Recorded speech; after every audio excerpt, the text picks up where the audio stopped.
Chapter 3 Lucky as an Orphan. Folks like to feel sorry for orphans, but I think they've got it pretty good. Little orphan Annie gets adopted by Daddy Warbucks, who's a millionaire. That's just about as lucky as it gets in my book. I bet she doesn't have to worry about being sent to a house that's tiny and dark and smells like sour milk. Daddy Warbucks probably has a nice big plump sofa for her to sit on and a Persian rug for her to sink her toes into. Not a wicker couch that's got a broken leg propped up with a bunch of rags and a worn, braided wool rug that looks like something bad got spilled on it. Aunt Minnie is standing in the kitchen scrubbing a pair of soiled pants. There's a big basket in the corner overflowing with laundry. Where should I put my suitcase? I ask. She glances at me, a harried look on her face. The boys will have to share, I suppose. You can stay in Beans's room upstairs and to the left.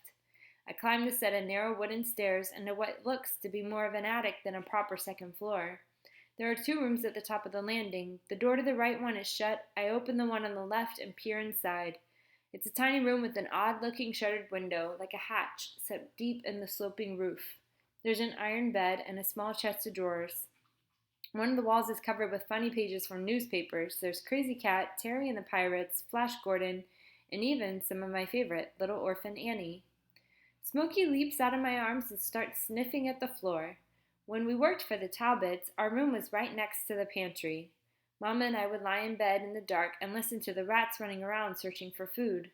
One night I woke up and there was one perched on my pillow, nibbling on my hair. I screamed so loud Mama thought I was being murdered. After that, Mama got us Smokey, and she's slept with me ever since. Is that your cat? A voice asks, and Smokey hisses. A little boy with a tuft of bright blonde hair is standing there wearing a short-sleeved shirt and no underpants. That's Smokey, I say. What happened to him? Some boys lit her tail on fire, I say. You're not from around here, are you? How'd you guess? You talk funny, he says and looks down at my feet, and you're wearing shoes. A boy with a pair of crooked glasses walks into the room saying, Beans, did you take my shooter? If you fed another marble of mine to the seagulls, I'm gonna tell Ma. He stops his tirade when he sees me.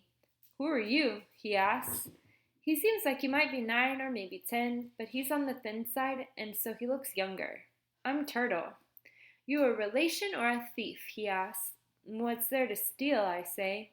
I'm Buddy, the little boy interjects. You want to play marbles with me? Before I can answer, Aunt Minnie appears. She catches sight of the boy with the glasses and frowns. Kermit, Kermit, you get back in bed right now, do you hear me? Aunt Minnie says, but Ma, Kermit whines, Doc Parrish said you are supposed to take a nap every day. But Ma, do you want your heart to give out? Do you want to die? Is that what you want? But I'm not tired, he says. I don't care if you're tired or not. Now get in that room and go to sleep before I kill you myself, she shouts. Kermit marches out saying, I'll take a nap, but I'm still not tired. I don't have to take a nap anymore, Buddy declares. I'm 4 years old. For Pete's sake, Buddy, go put on some pants, Aunt Minnie says in an exasperated voice. What is the matter with you, child? The little boy runs out and Beans storms in, his dog right on his heels. Termite sees Smokey and starts barking. I grab my cat up and hold her out of the way. What's the big idea, he says. Why can't she stay with the little pests? Beans, get Termite out of here, Aunt Minnie says. Kermit pokes his head back in. Beans ain't sleeping with us, Ma. No way, no how. Get in bed, Kermit, Aunt Minnie says. Buddy comes flying back in. He's got pants on now, but it looks like they're on backward. Why should Termite go? Beans argues. He was here first. Make her ugly cat take a hike. Smokey can sleep with me, Buddy says, and snatches her out of my arms. Smokey hisses in fear, swiping at Buddy's nose. Ow, the little boy cries and drops Smokey.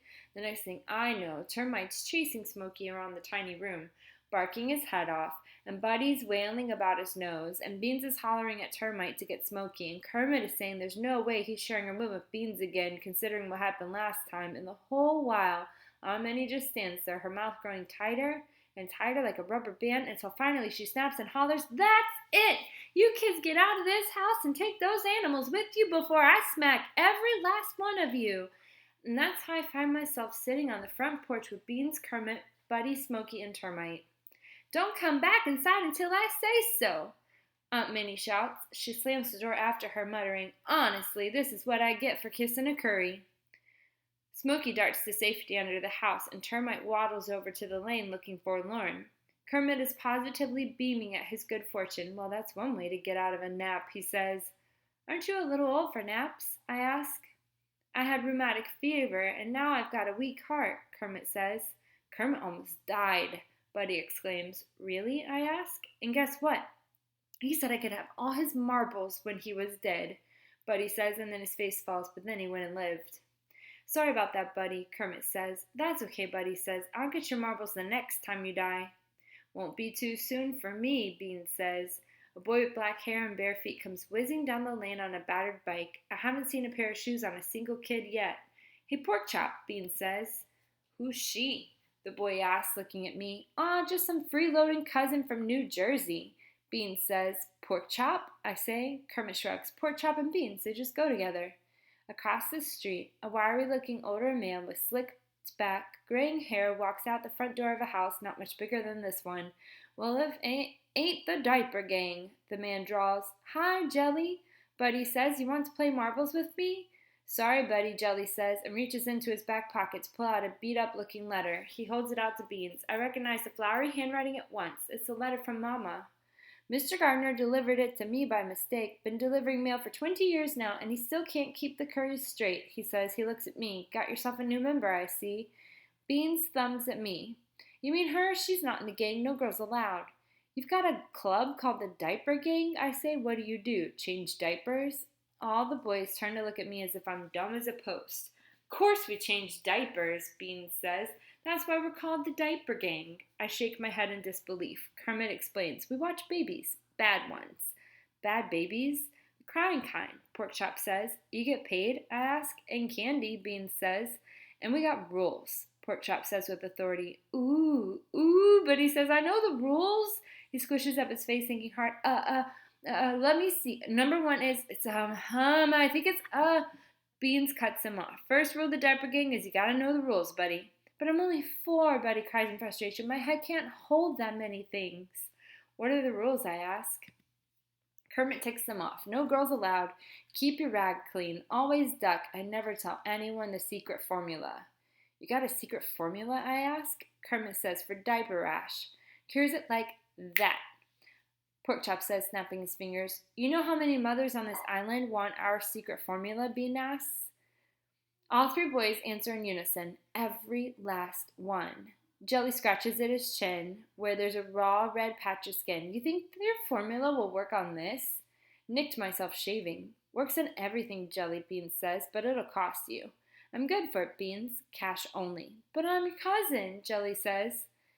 Who ain't on this island? Beans says, setting his cap low over his eyes. Sorry, Jelly, business is business. You're pretty hard for an 11-year-old, Beans, Jelly says, shaking his head.